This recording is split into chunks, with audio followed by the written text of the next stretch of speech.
Now, the NFL has decided that it will issue new rules designed to crack down on protests during the national anthem. Now, according to the New York Times, these rules were voted on in order to stop the backlash against the N.F.L. for protests by the players. Of course, these protests were started by Colin Kaepernick, who decided to have a silent protest where he would kneel during the national anthem. So, look, alone, like before anybody paid attention to it, it wasn't a huge story.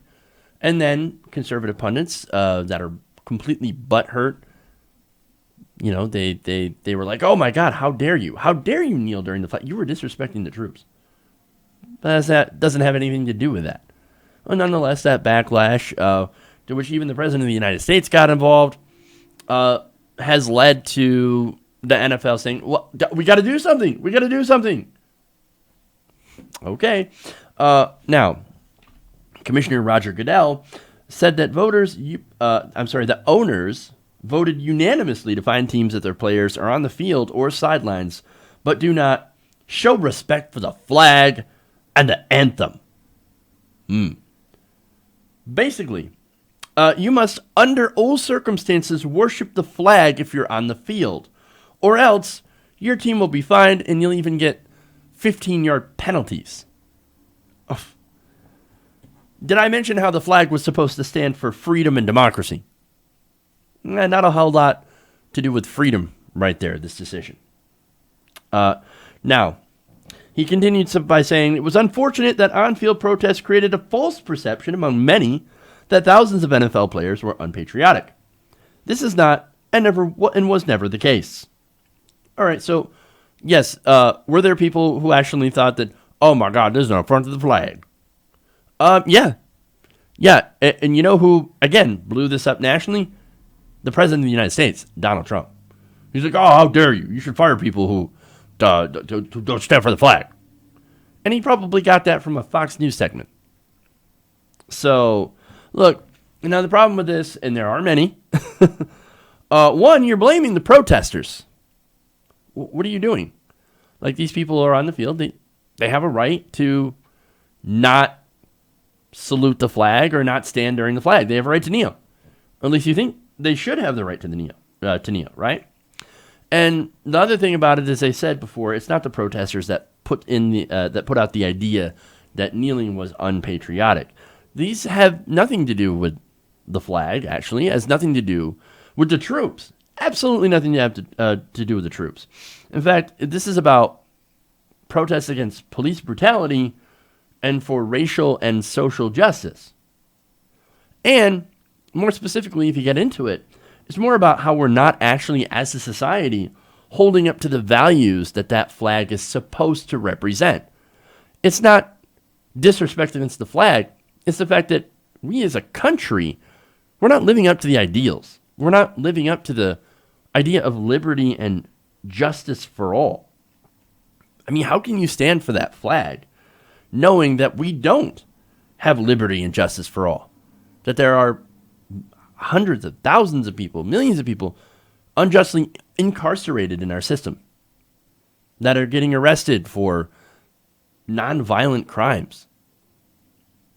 We do not have liberty and justice for all. We don't treat everybody equally in this country. And a lot of it is based on the color of your skin. So we're the ones, as a country, who are failing to live up to what the flag is supposed to represent. You can't stand for that and not be a hypocrite knowing all this stuff.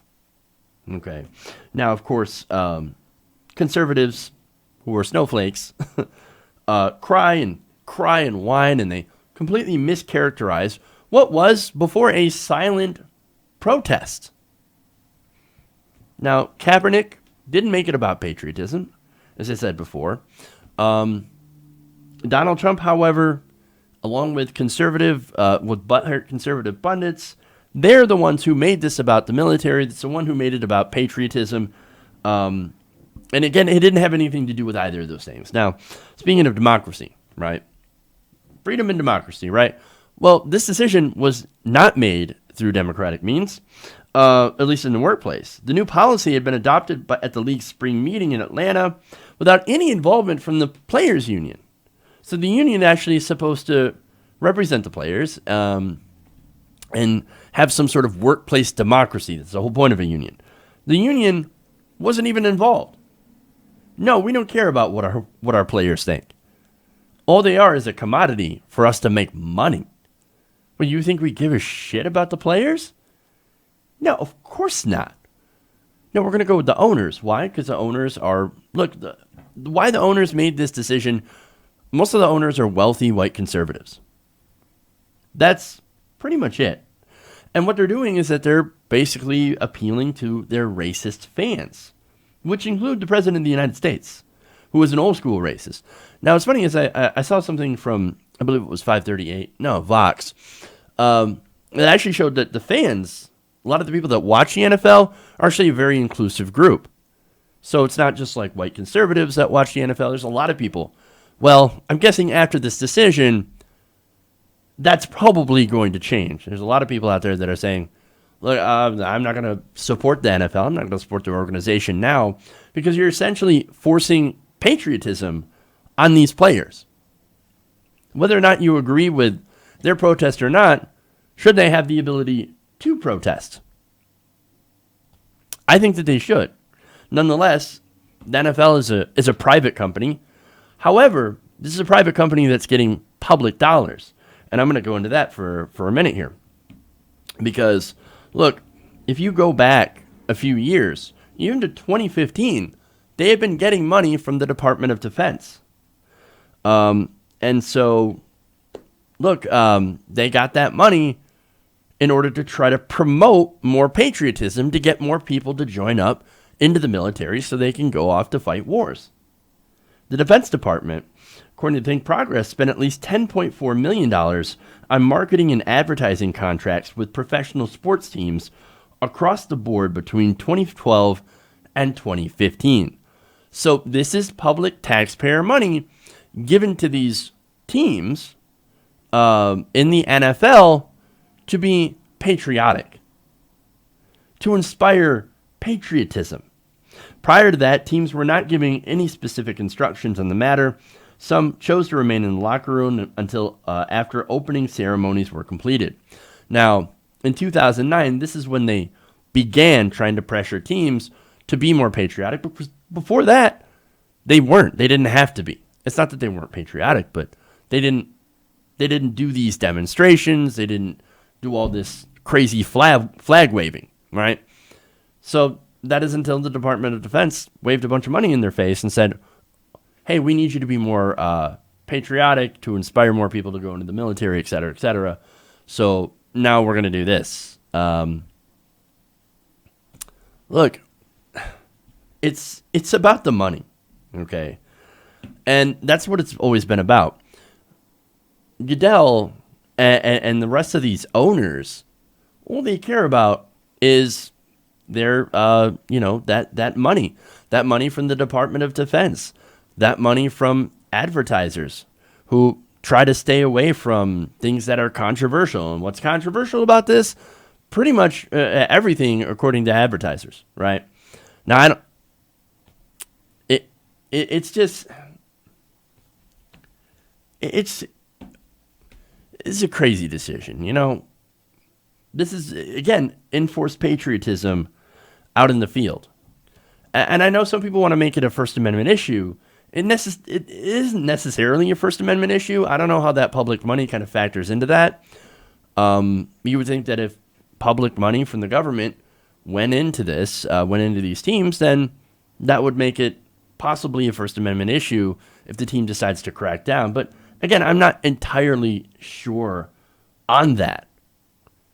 But normally, if there isn't, I guess, public money or public investment involved, these are private corporations. They can do whatever the hell they want, make whatever terrible rules they want, but it doesn't make it right.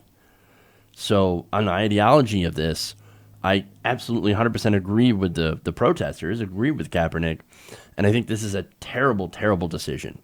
And me personally, if I were if I were somebody who actually was in the NFL, yeah, that'd be a crazy day, but I would actually boycott.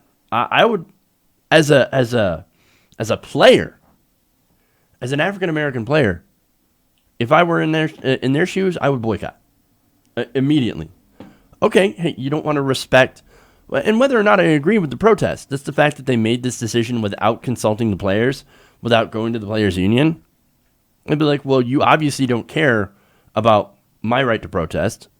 You don't care about me at all, so why am I going to play in your game?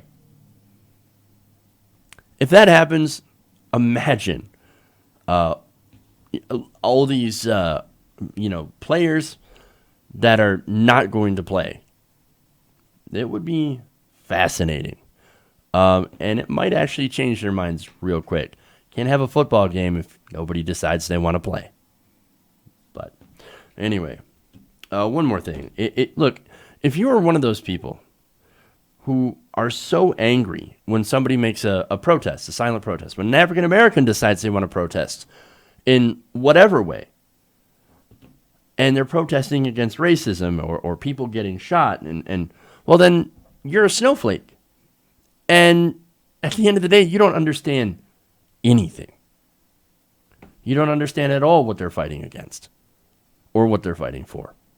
Hey, everybody, thanks for watching this video. If you want to see more like this, please hit the subscribe button below.